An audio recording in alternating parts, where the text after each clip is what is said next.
Téhéran vit la nuit, comme toutes les grandes capitales, dans une débauche de lumière, de scintillements, d'annonces. Et en même temps, on y vend, à toute heure de cette nuit, les produits agricoles du pays, et notamment les fameux melons et les fameuses pastilles. Imaginez un pays grand comme la France, la Grande-Bretagne, l'Espagne, l'Italie, la Suisse réunis. 1 645 000 km², 20 millions d'habitants, une altitude moyenne de 1300 mètres, vous avez une image approximative de l'Iran ou, si vous préférez, de la Perse. Au centre de ce pays 3 fois grand comme la France, un désert de sel grand comme l'Angleterre. Les Persans ont contourné ce vide, installant une des plus vieilles civilisations du monde comme sur le rivage d'un immense lac. Empire du Milieu, la Perse a été attaquée, occupée, meurtrie par d'innombrables envahisseurs. Tous ont contourné la mer de sel, assujettis les Persans à leur joug pour disparaître un jour au gré de l'histoire.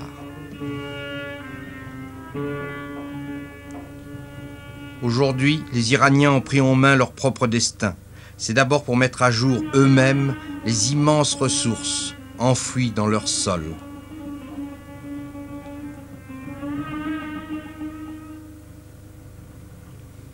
Ici, à une centaine de kilomètres de Téhéran, les gisements de l'Elborz et de Serrajé sont exploités comme ceux d'Abadan par les Iraniens eux-mêmes, enfin maîtres de leur pétrole.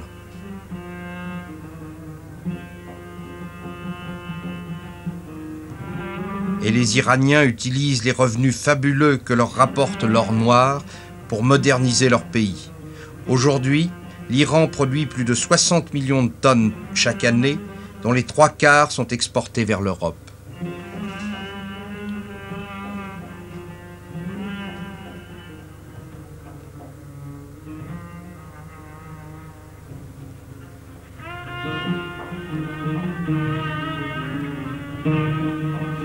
Mais peu de distance sépare l'Iran d'aujourd'hui de la Perse de toujours.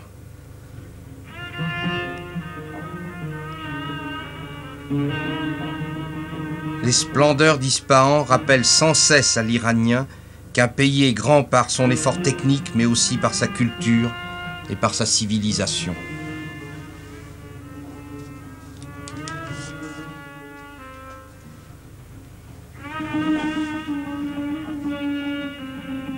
Tout dans ce pays est contraste. Alors que le sud est tout entier livré à une quête perpétuelle de l'eau, dans le nord, l'abondance d'eau fait des abords de la Caspienne le véritable grenier du pays. Ces moutons fournissent l'astrakan qui fait rêver les élégantes du monde entier.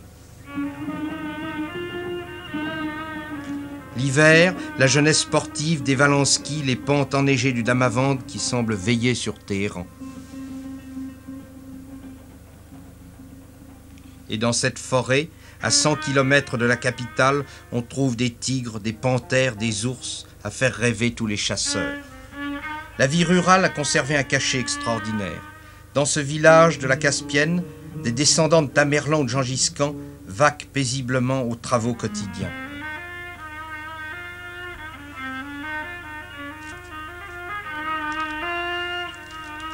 La Caspienne, c'est aussi l'esturgeon. Son caviar est le meilleur du monde.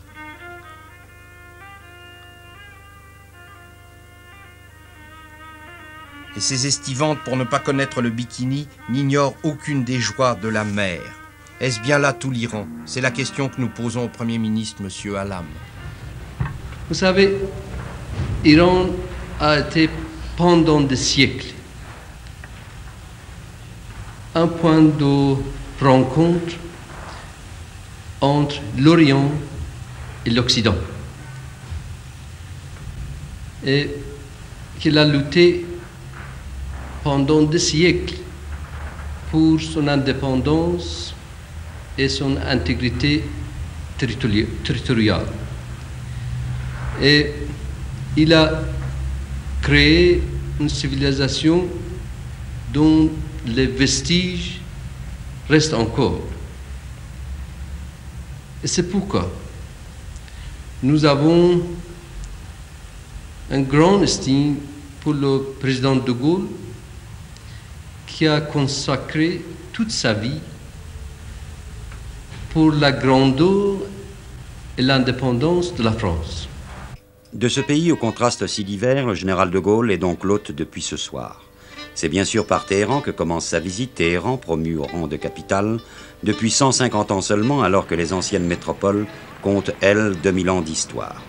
Bâtie sur un haut plateau, à 1200 mètres d'altitude, cette ville de 2 millions d'habitants ne pouvait être qu'une synthèse de l'Orient et de l'Occident, avec ses rues animées, sa circulation intense. Avec ses buildings modernes comme celui de la Société des pétroles, un organisme purement iranien, fierté du pays.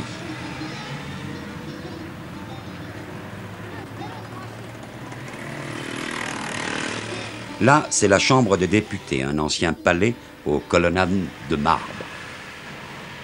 Et puis, c'est la rue au perpétuel mouvement. Cela, c'est le Sénat. Inauguré il y a 15 jours, il recevra demain le président de la République. Le général de Gaulle y prononcera le premier discours de son séjour devant les deux chambres réunies. L'Iran, ne l'oublions pas, est un pays musulman.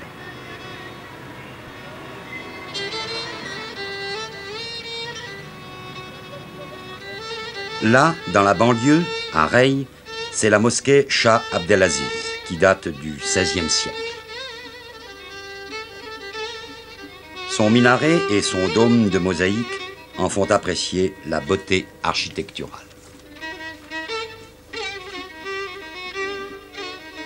Tout près, c'est le mausolée de Reza Shah, le père de l'actuel souverain, le fondateur en 1925 de la dynastie des Pahlavis et de l'Iran moderne. Le président de Gaulle ira s'incliner devant son tombeau. La visite du président de la République le mènera aussi dans un sous-sol de la banque Méli. Regardez bien ce qui va suivre. Voyez cette épaisse porte blindée. Voyez cette grille.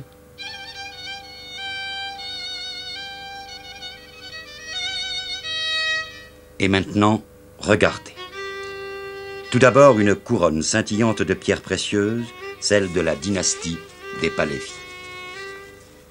Et d'émerveillement en émerveillement, vous découvrirez le plus extraordinaire trésor de l'Orient, un trésor d'une inestimable valeur, qui est d'ailleurs la garantie de 60% de la monnaie iranienne.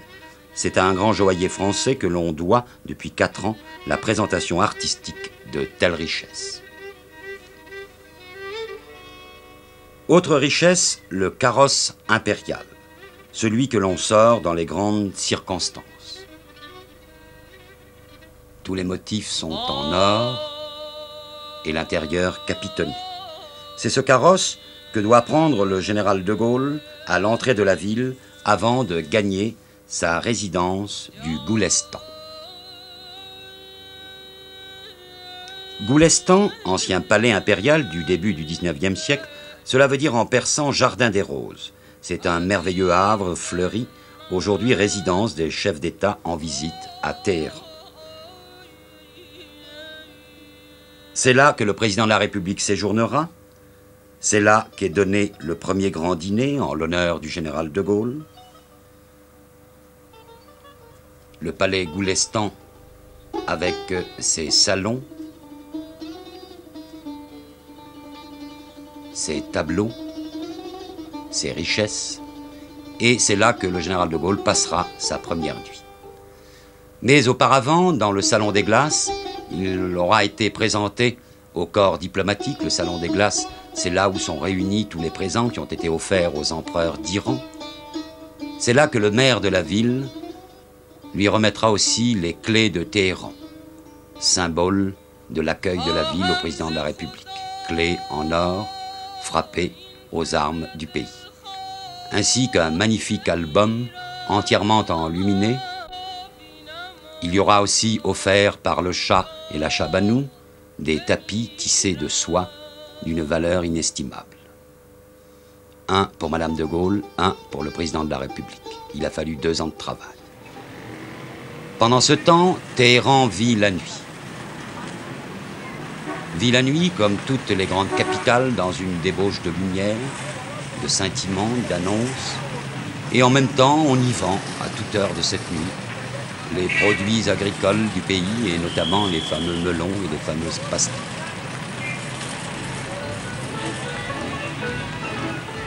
caractère persan ou européen, distraction nightclub et jet d'eau de nuit. Et puis, quelques heures avant même que n'arrive le président de la République, nous avons pu saisir ces images des derniers préparatifs pour la visite du président de la République française. Les drapeaux claquent au vent, ici place du 24 Esfand, on brosse les tapis sous le dais où le président de la République et l'empereur d'Iran seront côte à côte. La police reçoit les derniers ordres. On trace même les lignes blanches au milieu de la chaussée où prendront place les troupes qui déjà se dirigent vers l'aérodrome.